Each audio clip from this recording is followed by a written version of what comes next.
Hello students, welcome to the Sun Academy. इस video में हम पढ़ेंगे स्केलेटल मसल। स्केलेटल मसल इसमें डिस्कस करेंगे और साथ में मसल का कंपैरिजन है और स्ट्रक्चर ऑफ स्केलेटल मसल ये हम जो है डिस्कस करेंगे। आइए स्टार्ट करते हैं।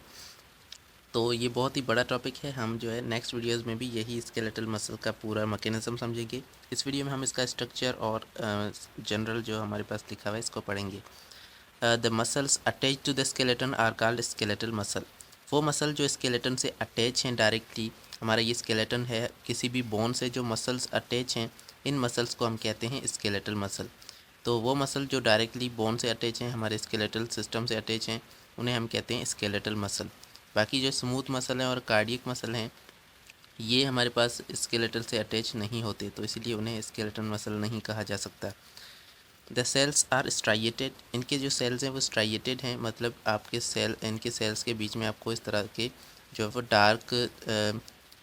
डार्क पैचेस दिखेंगे बीच के अंदर। और ये जो है कि किस लिए होते हैं, ये ओवरलैपिंग होती है कुछ फिब्रिल्स के अंदर, जो फाइबर होते हैं वो यहाँ पर ओवरलैप हो रहे होते हैं। तो आगे हम जब स्ट्रक्चर पढ़ेंगे तो उसके अंदर हमें पता चलेगा कि किस तरह से ये ओवरलैप होते हैं और ये स्ट्राइएशंस किस तरह से बनती है। मसल के सेल जो हैं ये सिलेंड्रिकल शेप के हैं। सिलेंड्रिकल यहाँ पर आपको दिख रहा है, ये जो है ये शेप जो है ये सिलेंड्रिकल शेप कहलाती है। तो इस तरह से आपको ये जो सेल्स दिख रहे हैं ये इस तरह से ये सिलेंड्रिकल शेप हैं। सिलेंडर जैसे सिलेंडर बना रहे हैं तो ये सिलेंड्रिकल शेप कहलाती है। अब सिलेंड्रिकल शेप है और साथ में एक सिलेंडर जो होगा, एक सेल होगा, उसमें मल्टी न्यूक्लिएटेड होगा, मतलब बहुत ज़्यादा न्यूक्लियस इसके अंदर मिल जाते हैं। एक सेल के अंदर आपको 4 से 5 तक न्यूक्लियस मिल सकते हैं। तो वैसे हम कहते हैं मल्टी न्यूक्लिएटेड, मतलब बहुत ज़्यादा न्यूक्लियस एक सेल के अंदर प्रेजेंट हो तो उसे मल्टी न्यूक्लिएटेड कहते हैं। अब इसके अंदर आपको दिख रहा होगा कि यहाँ पर आपको थोड़े से जो है स्ट्राइएशंस दिख रही हैं, थोड़े से इस तरह से ऊपर से लाइनें जो है ये दिख रही हैं, ये हमारे पास कहलाती हैं स्ट्राइएटेड स्ट्राइएशंस कहलाती हैं, और ये इसीलिए ये सेल स्ट्राइएटेड सेल कहलाते हैं। These are located in organs with those organs which perform voluntary movement like arms, legs and neck। ये जो है उन organs के अंदर मौजूद हैं, ये skeletal muscle उन organs के अंदर मौजूद हैं जो organs movement करते हैं। और कैसी movement? voluntary movement करते हैं, जो हम खुद से movement करते हैं। जैसे कि हम अपने arms को move करते हैं, legs को, अपनी टांगों को, और हम अपनी जो neck है इसको move करते हैं, हमारे सर को हम जैसे ही मूव करते हैं। तो ये हमारे पूरे वॉलेंट्री एक्शंस होते हैं। तो ये वॉलेंट्री एक्शन सारे स्केलेटल मसल के ज़रिए कंट्रोल होते हैं। तो इससे हमें क्या पता चल रहा है, स्केलेटल मसल जो है ये एक वॉलेंट्री मसल है, इन मसल्स को हम खुद कंट्रोल कर सकते हैं। बाकी जो स्मूथ मसल हैं और हार्ट के मसल हैं, कार्डियक मसल हैं, वो दोनों क्या हैं, इनवॉलेंट्री इन फंक्शन है। आप अपनी हार्ट बीट को जो है कंट्रोल नहीं कर सकते, आप अपने अंदर की जो फूड की मूवमेंट है अपने रेस्पिरेटरी ट्रैक के अंदर उसको कंट्रोल नहीं कर सकते, वो तो खुद से कंट्रोल होती रहती है, इनवॉलेंट्री है। जबकि स्केलेटल मसल ऐसे वाहिद मसल हैं जो वॉलेंट्री फंक्शंस में काम आते हैं, और ये प्रेजेंट होते हैं आर्म्स में, लेग्स में और नेक में, और बाकी बॉडी के जो बाहर के रीजन्स हैं जो हम जिसमें वॉलेंट्री मूवमेंट होती है उन सारे रीजन्स में स्केलेटल मसल प्रेजेंट हैं। They are arrange in bundles and patterns of striation on muscle surface. ये जो है बंडल्स के अंदर अरेंज होते हैं, बहुत सारे जो है मसल सेल्स अरेंज होकर इस तरह से मिलते हैं। और ये सारे मसल सेल जो है, ये सारे जो मसल्स हैं ये एक बंडल की शक्ल में आपको मिलते हैं, और साथ में ये सभी मिलते हैं। तो इसके अंदर आपको स्ट्राइएशंस जो है वो डार्क फ्रिंज के तौर पे दिखते हैं। डार्क जो है कुछ एरियाज़ डार्क दिखेंगे और कुछ एरियाज़ जो है आपको लाइट दिखेंगे। तो आगे चल के हम देखते हैं कि कैसे ये स्ट्राइएशंस जो है होती हैं। अभी देखते हैं कंपैरिजन ऑफ मसल्स, मसल की कंपैरिजन, जिसमें 3 मसल्स हैं हमारे पास, एक है स्मूथ मसल, एक है कार्डियक मसल और एक है स्केलेटल मसल। इन तीनों मसल के बीच में क्या क्या डिफरेंसेस हैं यहाँ पर आपको इस टेबल के अंदर बिल्कुल ही क्लियरली दिखाया गया है। They do not show striations, इसके अंदर स्मूथ मसल के अंदर स्ट्राइएशन नहीं होती, और कार्डियक मसल के अंदर स्ट्राइएशंस होती हैं, मतलब यहाँ पर जो है इसके अंदर आपको लकीरें जो है बीच में दिखेंगी और कुछ पैचेस आपको दिखेंगे। जबकि स्केलेटल मसल के अंदर भी वही स्ट्राइएशंस होती हैं। तो सिर्फ स्केलेटल और कार्डियक मसल के अंदर स्ट्राइएशंस हैं, बाकी स्मूथ मसल के अंदर स्ट्राइएशंस नहीं हैं। उसके बाद दूसरा डिफरेंस है, these muscles are spindle shape. ये जो है स्पिंडल शेप के होते हैं, मतलब इस तरह के आपको स्पिंडल शेप के दिखेंगे।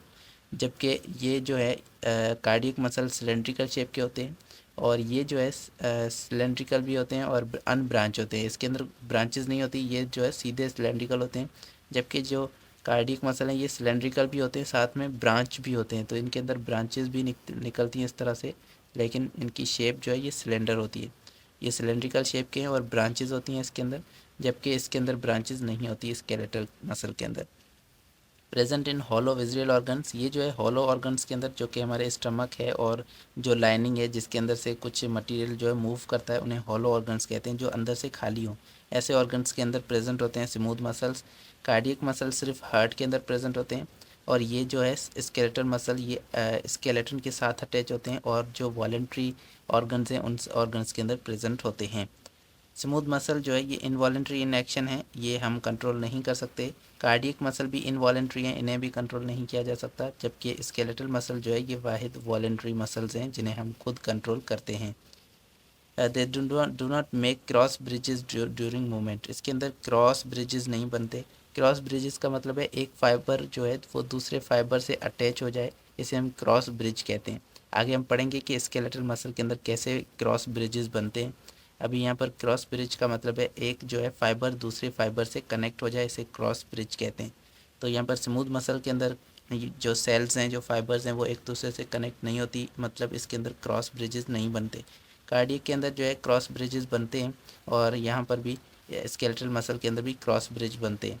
और क्रॉस ब्रिज कब बनते हैं? जब इन्हें मूवमेंट करनी होती है, जब मसल को कॉन्ट्रैक्ट करना होता है, तब ये क्रॉस ब्रिजेस जो है ये बनते हैं। आगे हम क्रॉस ब्रिजेस का मैकेनिज्म भी पढ़ेंगे। Instead of troponin they contain calmodulin in actin filament. अब इनके पास जो है ट्रोपोनिन नहीं होती। ट्रोपोनिन क्या है? तो यहाँ पर आपको दिखा रहे हैं, एक मिनट। मसल के अंदर आपको दिखते हैं एक्टिन फिलामेंट। एक्टिन प्रोटीन जो होती है वो फाइबर्स की शक्ल में आपके पास मौजूद होती है। यहाँ पर ये जो फिलामेंट आपको दिख रही है ये एक्टिन फिलामेंट है। इस फिलामेंट के अंदर क्या होता है, एक तो एक्टिन प्रोटीन होती है, साथ में ट्रोपोमायोसिन की एक जो है यहाँ से लेयर जारी होती है, और साथ में जो है हमारे पास ट्रोपोनिन एक प्रोटीन होती है। ट्रोपोनिन जो है एक ऐसी प्रोटीन होती है जो कि कैल्शियम को बाइंड करती है, और साथ में जो है मायोसिन और एक्टिन इन दो प्रोटीन्स को बाइंड करती है। ये मायोसिन प्रोटीन है, ये एक्टिन प्रोटीन है, ये दोनों आपस में क्या होती है, बाइंड होती हैं। तो इन्हें बाइंड करने में हेल्प करती है ट्रोपोनिन प्रोटीन। यहाँ पर आपके पास जो है ये ब्लू कलर में जो आपको प्रोटीन दिख रही है ये ट्रोपोनिन प्रोटीन है। ये ट्रोपोनिन प्रोटीन ही कैल्शियम के साथ बाइंड होती है, और साथ में ये क्या करती है, इन दो फिलामेंट्स को भी बाइंड करने में हेल्प करती है। तो अब ये जो है इसके बारे में बताया जा रहा है कि ट्रोपोनिन प्रोटीन जो है ये स्मूथ मसल के अंदर प्रेजेंट नहीं होती। इनके अंदर जो है एक्टिन फिलामेंट तो होते हैं, लेकिन इनके अंदर ट्रोपोनिन प्रोटीन नहीं होती जो कि कैल्शियम के साथ बाइंड हो। इसके पास एक और प्रोटीन होती है एक्टिन के साथ। यहाँ पर एक्टिन तो होगी, एक्टिन इनके पास होती है, लेकिन इसके पास ट्रोपोनिन नहीं होगी। यहाँ पर इसके पास एक और प्रोटीन होगी जिसका नाम है कैल्मोड्यूलिन। कैल्मोड्यूलिन यहाँ पर प्रेजेंट होगी ट्रोपोनिन की जगह। जबकि कार्डियक मसल के अंदर ट्रोपोनिन मौजूद होती है एक्टिन के साथ, और स्केलेटल मसल के अंदर भी ट्रोपोनिन जो है ये ट्रोपोनिन प्रोटीन यहाँ पर एक्टिन के साथ मौजूद होती है। तो इस तरह से ये तीन जो है ट्रोपोनिन यहाँ पर मौजूद होती हैं एक एक्टिन के फिलामेंट के साथ। तो ये जो है स्केलेटल मसल के अंदर भी होते हैं, कार्डियक मसल के अंदर होते हैं, लेकिन स्केलेटल मसल के अंदर स्मूथ मसल के अंदर नहीं होते। आगे चलते हैं स्ट्रक्चर ऑफ स्केलेटल मसल। बाकी के दो जो मसल हैं उनके अंदर हम डीप में नहीं जा रहे, उन्हें जो है ऊपर से कवर किया गया है, लेकिन यहाँ पर स्केलेटल मसल के जो अंदर है इसका पूरा स्ट्रक्चर डिस्क्राइब किया गया है। तो वो आइए डिस्कस करते हैं। A muscle is a composed of thousand of muscle fibre. एक जो इसके एक मसल है स्केलेटल मसल वो बहुत सारे फाइबर्स का बना हुआ है। इसके अंदर बहुत सारे थाउजेंड्स ऑफ फाइबर्स इस तरह से होते हैं, और ये सारे फाइबर्स जो है मिलकर इस मसल के अंदर काम कर रहे होते हैं, कॉन्ट्रैक्ट होते हैं, रिलैक्स होते हैं, जिसकी वजह से ये मसल जो है ये वर्क करता है। तो इसके अंदर बहुत सारी फाइबर्स होती हैं। फाइबर क्या है? एक फाइबर जो है इस तरह से फाइबर प्रोटीन की बनी हुई फाइबर होती है, और यहाँ पर ये पूरे बंडल की शक्ल में यहाँ पर प्रेजेंट होते हैं। तो ये ग्रुप में होते हैं और बंडल में होते हैं। मसल फाइबर जो है ये ग्रुप में मिलकर जो है एक बंडल की शक्ल में मिलकर काम करते हैं, और ये पूरे जो बंडल हैं, ये ग्रुप हैं, इन्हें हम अलग अलग तरह से नाम से बुलाते हैं। अब ये एक जो मसल की फाइबर है इसको आप मसल सेल भी कह सकते हैं। तो मसल फाइबर का मतलब है मसल का सेल। तो overall muscle organ is surrounded by a membrane called एपीमीजियम।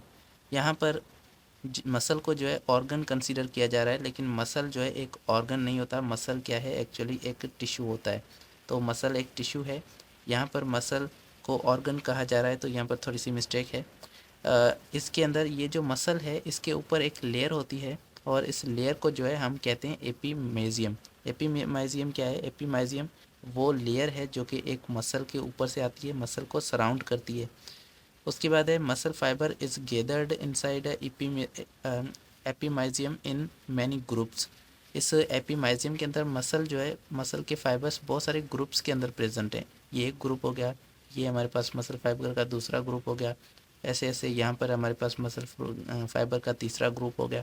तो ऐसे बहुत सारे मसल फाइबर के ग्रुप्स होते हैं एक मसल के एपीमाइजियम के अंदर से। मतलब ये एपीमाइजियम बाहर की लेयर है, इसके अंदर मसल के अंदर क्या होगा, बंडल्स होंगे। एक इस मसल फाइबर के बंडल्स पाए जाएंगे। वो मसल फाइबर के जो बंडल्स हैं, वो ग्रुप्स हैं मसल फाइबर के, उन्हें हम कहते हैं फेसिकल्स। तो बहुत सारे फेसिकल्स होते हैं एक मसल के अंदर, और ये फेसिकल के ऊपर भी एक लेयर प्रेजेंट होती है जिसे हम पेरीमीजियम कहते हैं। अब आइए देखते हैं इनके स्ट्रक्चर को। तो ये जो है एक मसल का स्ट्रक्चर है, इसमें बाहर से ये हमारे पास पूरा जो है ये मसल है। अब इस मसल के अंदर क्या हो रहा है, इस मसल के अंदर आपके पास यहाँ पर देख सकते हैं ये जो है बहुत सारे बंडल्स हैं इस फाइबर्स के। यहाँ पर ये बहुत सारी फाइबर हैं इसके अंदर प्रेजेंट हैं, थाउजेंड्स ऑफ फाइबर हैं, और यहाँ पर ये बंडल्स की शक्ल में मौजूद हैं। और इस बंडल के ऊपर से यहाँ पर एक लेयर जा रही होगी पूरे मसल को सराउंड करती हुई। ये जो लेयर है, ये लेयर क्या कहलाएगी, इसे हम एपीमाइजियम कहते हैं। तो यहाँ पर ये दिखाया गया है एपीमाइजियम, ये लेयर है। उसके बाद इसके अंदर से ये जो बंडल्स हैं, इन बंडल को आप निकालें तो ये बंडल जो है ये कहलाता है फेसिकल। तो ये एक फेसिकल आपके पास प्रेजेंट है। इस फेसिकल के अंदर हमारे पास मसल फाइबर्स होते हैं। तो ये फेसिकल एक बहुत सारे मसल फाइबर्स का क्या है, कॉम्बिनेशन है, एक ग्रुप है मसल फाइबर्स का। और इस फेसिकल के ऊपर से भी एक लेयर होती है जिसे हम कहते हैं पेरीमाइजियम। तो यहाँ पर आपको दिखाया गया है ये पेरीमाइजियम जो है ये एक फेसिकल के ऊपर है। एक फेसिकल के ऊपर जो लेयर होती है उसे पेरीमाइजियम कहा जाता है। In each fascicle muscle fibre is enveloped in thin connective tissue layer called collagen called endomysium. अब इस एक फेसिकल के अंदर जो मसल फाइबर्स आपको मिल रहे हैं, इस मसल फाइबर जो है ये हमारे पास मसल फाइबर के ऊपर भी एक लेयर प्रेजेंट है जो कि कनेक्टिव टिश्यू की लेयर है, कोलेजन फाइबर की बनी हुई। कोलेजन फाइबर की ये लेयर एक मसल फाइबर के जो ऊपर आ रही है, इस लेयर को हम कहते हैं एंडोमाइजियम। तो सबसे पहले मसल के ऊपर लेयर जो है उसे हम कहते हैं पेरीमाइजियम। उसके बाद उसके अंदर फेसिकल के अंदर जो लेयर है उसे हम कहते हैं यहाँ पर ऊपर वाली को कहते हैं एपीमाइजियम, और ये हमारे पास पेरीमाइजियम कहलाती है। उसके बाद यहाँ पर मसल फाइबर के ऊपर जो लेयर है इसे हम कहते हैं एंडोमाइजियम। तो इस तरह से ये तीन लेयर्स जो है एक मसल के ऊपर से आ रही हैं और मसल के अंदर डिफरेंट यूनिट्स के अंदर आ रही हैं। उसके बाद है skeletal muscle have numerous blood supply of blood vessels. इसके अंदर बहुत सारी ब्लड वेजल्स जो है एक स्केलेटल मसल के अंदर प्रेजेंट होती हैं। बहुत सारी ब्लड वेजल्स जो है इसको ब्लड सप्लाई कर रही होती हैं, और साथ में बहुत सारी नर्व्स होती हैं जो कि मैसेज लेकर आ रही होती हैं इन्हें कॉन्ट्रैक्ट करने के लिए या रिलैक्स करने के लिए। तो इन्हें न्यूट्रिशन जो है वो ब्लड वेजल से मिल रहा होता है, और साथ में जो नर्व्स आ रही होती हैं वो इन्हें सिग्नल्स देती हैं कि जब भी हमें मूवमेंट करनी होती है तो सिग्नल जो है मसल को मिलता है और वो मसल कॉन्ट्रैक्ट करता है, जिसकी वजह से हमारे मसल के अंदर मूवमेंट्स होती हैं और इंसान जो है मूवमेंट करने के काबिल होता है। Nerves are connected with muscle by neuron. कुछ न्यूरॉन होते हैं जो कि नर्व को कनेक्ट करते हैं इन मसल से। तो ये न्यूरॉन जो है इसके पास ये कनेक्ट होंगे, और साथ में यहाँ पे जैसे ही नर्व आएगी और नर्व इम्पल्स आएगी तो इन न्यूरॉन्स को सिग्नल मिलेगा, और ये जो है इस मसल को कॉन्ट्रैक्ट करने में हेल्प करेंगे। Which initiate the mechanism of movement in muscle. और ये न्यूरॉन जो प्रेजेंट होते हैं मसल के अंदर, यही प्रोसेस जो कॉन्ट्रैक्शन का प्रोसेस है, मसल की मूवमेंट का प्रोसेस है, उसको शुरू करवाते हैं, इनिशिएट करवाते हैं। In order to given nervous system. Nervous system से जो मैसेज आएगा, यहाँ पर नर्वस सिस्टम है, सेंट्रल नर्वस सिस्टम, ये क्या करेगा, यहाँ से जैसे ही मैसेज आएगा नर्व के थ्रू तो वो हमारे पास पहले न्यूरॉन के पास पहुँचेगा। फिर ये न्यूरॉन जो है ये इस मसल फाइबर को जो है मसल को क्या करेगा, कॉन्ट्रैक्ट करने में हेल्प करेगा, जिसकी वजह से मूवमेंट होगी मसल के अंदर और इंसान मूव करेगा। तो ये पूरा जो मैकेनिज़्म है ये आगे हम पढ़ते हैं।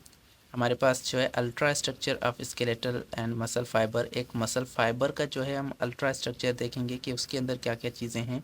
यहाँ पर जो एक मसल फाइबर आपको दिख रहा है, एक मसल फाइबर, इसके अंदर हम देखेंगे कि कौन कौन सी चीज़ें इसके अंदर प्रेजेंट हैं। ये हम नेक्स्ट वीडियो में डिस्कस करेंगे। तब तक के लिए thank you so much for watching, और हम नेक्स्ट वीडियो में नेक्स्ट टॉपिक को डिस्कस करेंगे। तब तक के लिए अल्लाह हाफिज़।